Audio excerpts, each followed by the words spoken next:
Tertipu sandal ajaib. Kampung tempat tinggal Abu Nawas selama-kelamaan membuatnya merasa tak nyaman karena banyaknya orang yang menumpuk-numpuk harta dengan menghalalkan segala cara. Otomatis hal ini membuat Abu Nawas gusar. Karena sebagai seorang ulama, Abu Nawas berpikir bahwa hal itu bertentangan dengan ajaran agama. Untuk menghentikan perbuatan buruk tersebut, Abu Nawas memutar otak mencari ide yang tepat untuk menyadarkan orang-orang. Setelah berpikir panjang, akhirnya ia menemukan ide cemerlang. Dengan mengambil peralatan sederhana, berangkatlah ia ke pasar untuk menggelar tikar menjual sandal-sandal. Sandal ajaib, kata Abu Nawas berkali-kali di pasar. Sesaat kemudian muncullah salah seorang pemuda yang melihat-lihat barang dagangannya. "Silahkan tuan, mau mencari apa?" tanya Abu Nawas. "Saya ingin mencari sandal yang bisa merubah hidupku, yang miskin ini," jawab pemuda itu. "Apa maksud tuan?" tanya Abu Nawas lagi.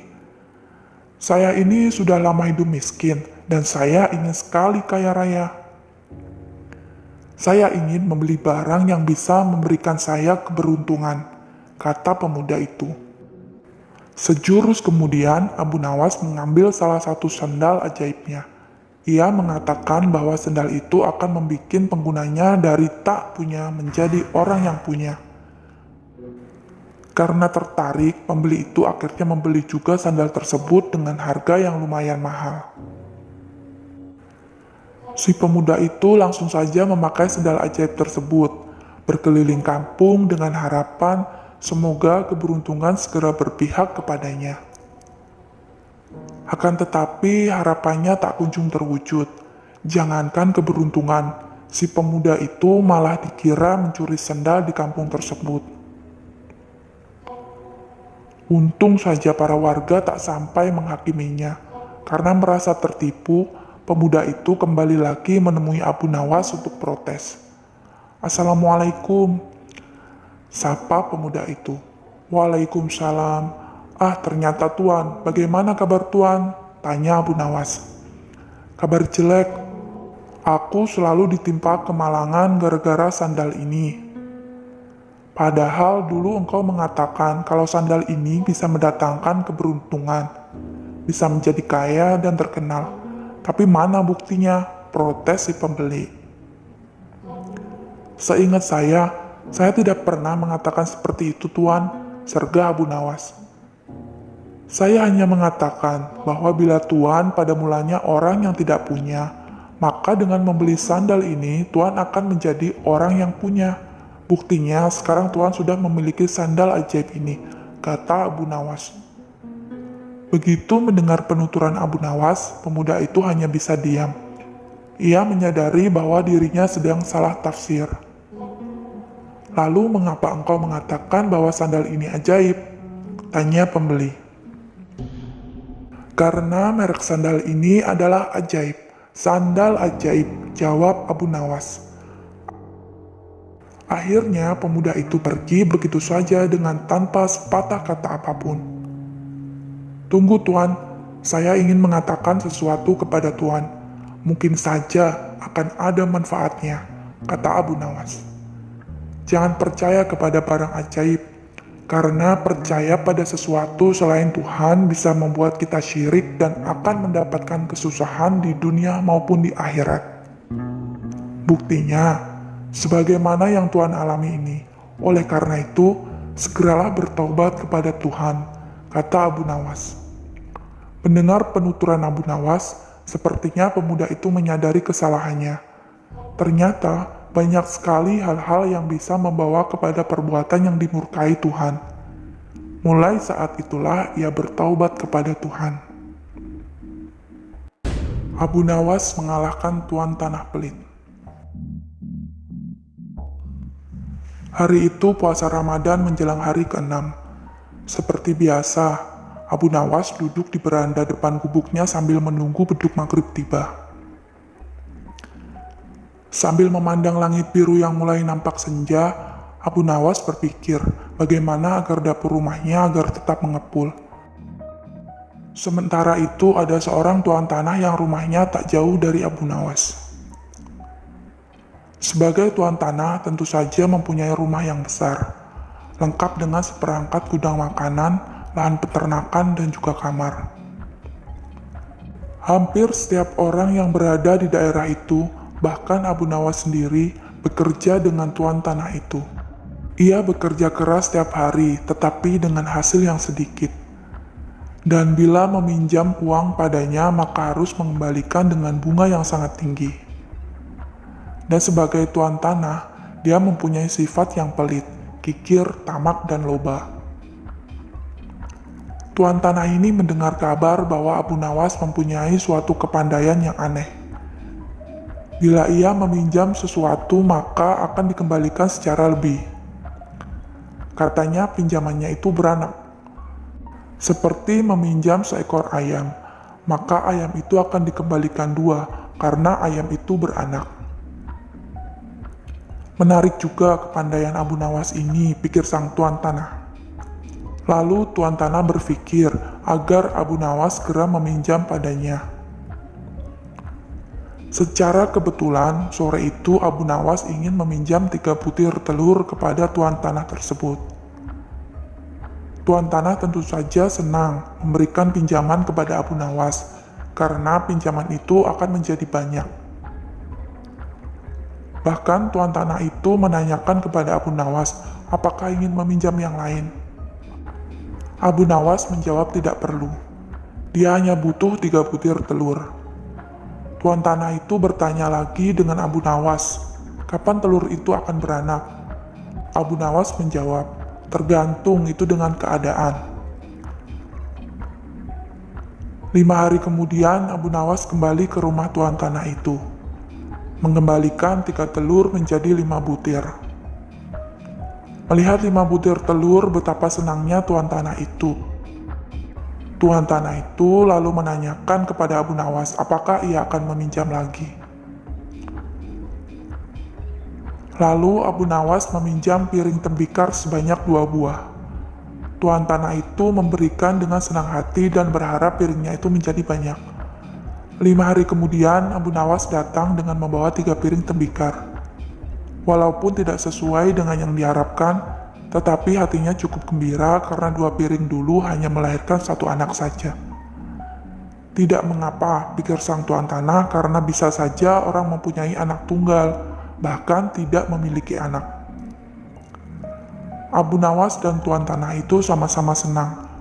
Oleh karena itu, tuan tanah meminjamkan uang senilai 1.000 dinar, jumlah yang sangat besar kepada Abu Nawas. Bahkan 1.000 dinar itu sama dengan gaji seluruh karyawan dan pekerjanya selama 1 bulan. Tuan tanah itu berangan-angan, uang yang dipinjam Abu Nawas nanti akan diapakan ya, karena akan banyak dan beranak. Tuan tanah itu menanti dengan tidak sabar. Ditunggu selama 5 hari, Abu Nawas tidak kunjung datang. Hampir 1 bulan, Abu Nawas juga tidak datang. Saat tuan tanah akan mendatangi rumah Abu Nawas terlebih dulu datang. Mulanya tuan tanah itu gembira, tetapi sesudah Abu Nawas menjelaskan persoalannya, bukan main marahnya tuan tanah itu. Sayang sekali tuan, uang yang saya pinjam itu bukannya beranak, malah 3 hari kemudian mati mendadak, kata Abu Nawas. Mendengar kata-kata itu, betapa geramnya tuan tanah. Hampir saja Abu Nawas dihajar anak buah tuan tanah. Untung saja ada teman-teman Abu Nawas yang baru pulang dari bekerja. Tuan tanah itu mengadukan kepada pengadilan. Tuan tanah itu berharap Abu Nawas akan digantung dan bahkan dihukum rajam. Pengadilan pun digelar. Abu Nawas membeberkan semua duduk permasalahannya. Demikian juga dengan tuan tanah itu menjelaskan. Lalu pengadilan pun memutuskan cukup rasional atau masuk akal. Kalau sesuatu bisa beranak, sudah pasti bisa mati. Dan Abu Nawas telah menjelaskan lakonnya dengan baik. Adapun tuan tanah yang tamak itu telah tertipu, karena wataknya sendiri yang kikir, tamak, dan pelit. Abu Nawas menipu gajah.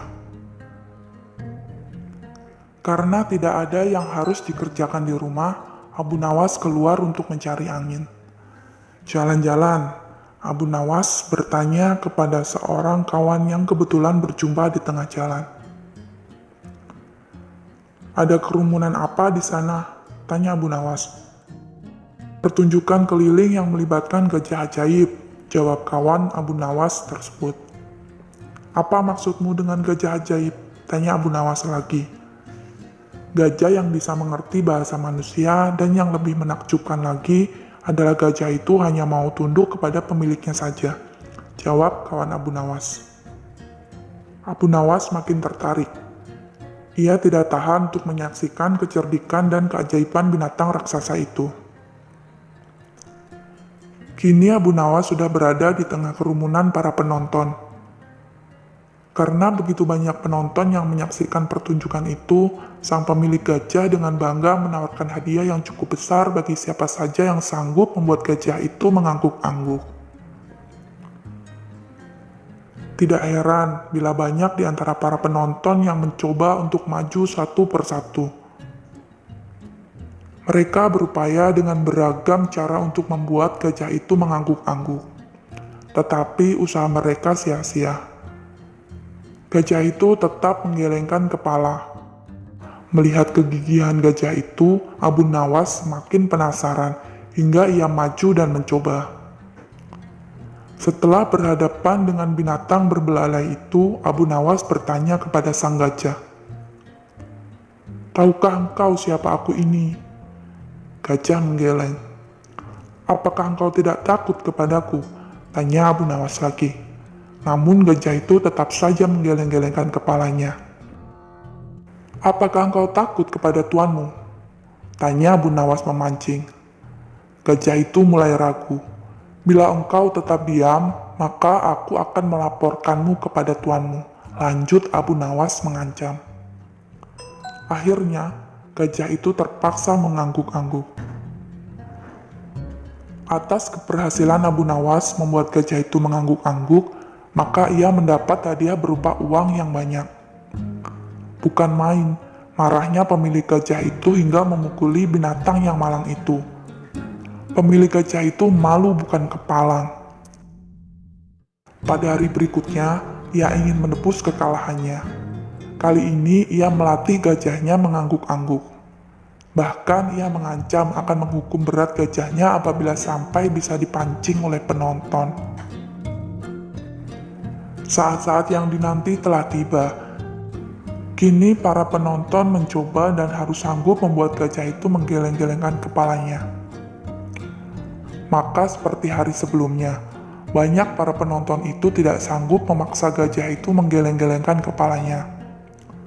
Setelah tidak ada lagi yang ingin mencobanya, Abu Nawas maju lagi dan ingin mengulang pertanyaan yang sama. "Tahukah engkau siapa aku ini?" tanya Abu Nawas. Gajah itu mengangguk. "Apakah engkau tidak takut kepadaku?" tanya Abu Nawas lagi. Gajah itu tetap mengangguk. "Apakah engkau tidak takut kepada tuanmu?" pancing Abu Nawas. Gajah itu tetap mengangguk. Gajah itu mengangguk karena binatang itu lebih takut kepada ancaman tuannya daripada Abu Nawas. Akhirnya, Abu Nawas mengeluarkan bungkusan kecil berisi balsam. "Tahukah engkau apa guna balsam ini?" tanya Abu Nawas. Gajah itu tetap mengangguk. "Baiklah, bolehkah ku gosok selangkanganmu dengan balsam?" tanya Abu Nawas lagi. Gajah itu mengangguk lagi dan lagi. Lalu Abu Nawas menggosok selangkangan binatang itu. Tentu saja gajah itu merasa agak kepanasan dan mulai agak panik. Kemudian Abu Nawas mengeluarkan bungkusan yang cukup besar. Bungkusan itu juga berisi balsam. "Maukah engkau bila balsam ini aku habiskan untuk menggosok selangkanganmu?" ancam Abu Nawas. Dan rupanya ia lupa ancaman tuannya, sehingga terpaksa gajah itu menggeleng-gelengkan kepalanya sambil mundur beberapa langkah.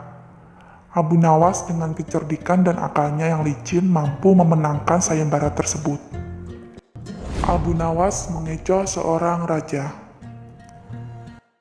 Sejak peristiwa penghancuran barang-barang di istana oleh Abu Nawas yang dilegalisir oleh Baginda, sejak saat itu pula Baginda ingin menangkap Abu Nawas untuk dijebloskan ke penjara. Karena bagi siapa saja yang tidak sanggup melaksanakan titah Baginda, maka akan dipastikan mendapat hukuman. Baginda tahu Abu Nawas amat sangat takut kepada beruang. Suatu hari, Baginda memerintahkan prajuritnya untuk menjemput Abu Nawas agar bergabung dengan rombongan Baginda Raja Harun al-Rasyid untuk berburu beruang. Abu Nawas merasa takut dan gemetar, tetapi ia tidak berani menolak perintah raja. Dalam perjalanan menuju ke hutan, tiba-tiba cuaca yang cerah berubah menjadi mendung. Baginda memanggil Abu Nawas. Dengan penuh rasa hormat, Abu Nawas mendekati Baginda. "Tahukah mengapa engkau aku panggil?" tanya Baginda tanpa sedikit pun tersenyum di wajahnya. "Ampun tuanku, hamba belum tahu," kata Abu Nawas.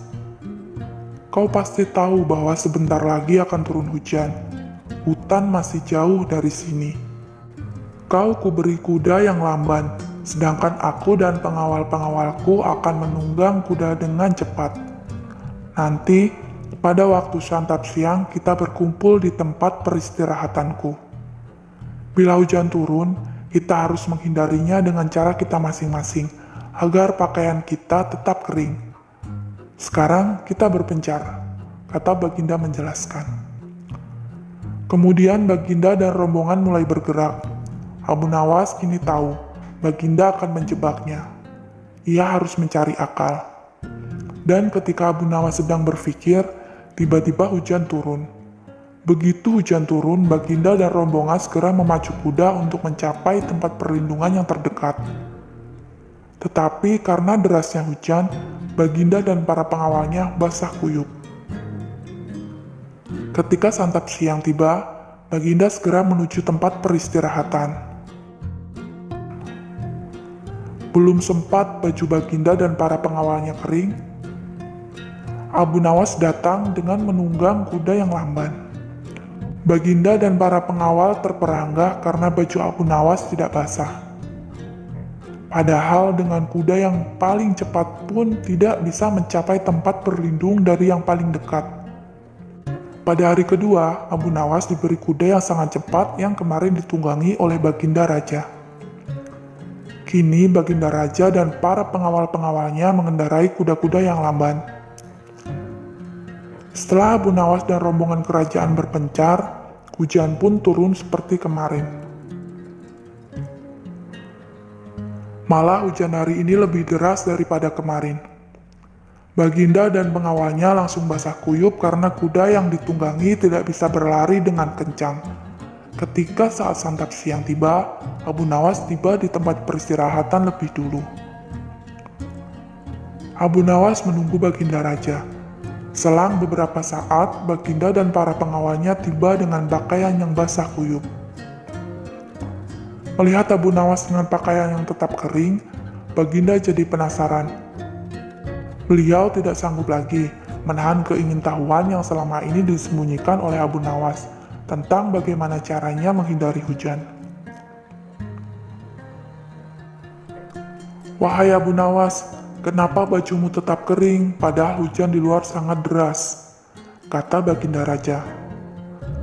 "Mudah, tuanku yang mulia," kata Abu Nawas sambil tersenyum. "Sedangkan aku dengan kuda yang sangat cepat tidak sanggup mencapai tempat berteduh yang terdekat. Apalagi dengan kuda yang lamban ini," kata Baginda. "Hamba sebenarnya tidak melarikan diri dari hujan. Tetapi, begitu hujan turun, hamba secepat mungkin melepas pakaian hamba dan segera melipatnya, lalu mendudukinya. Ini hamba lakukan sampai hujan berhenti," kata Abu Nawas menjelaskan diam-diam. Baginda Raja mengakui kecerdikan Abu Nawas. Memang benar apa yang dikatakannya.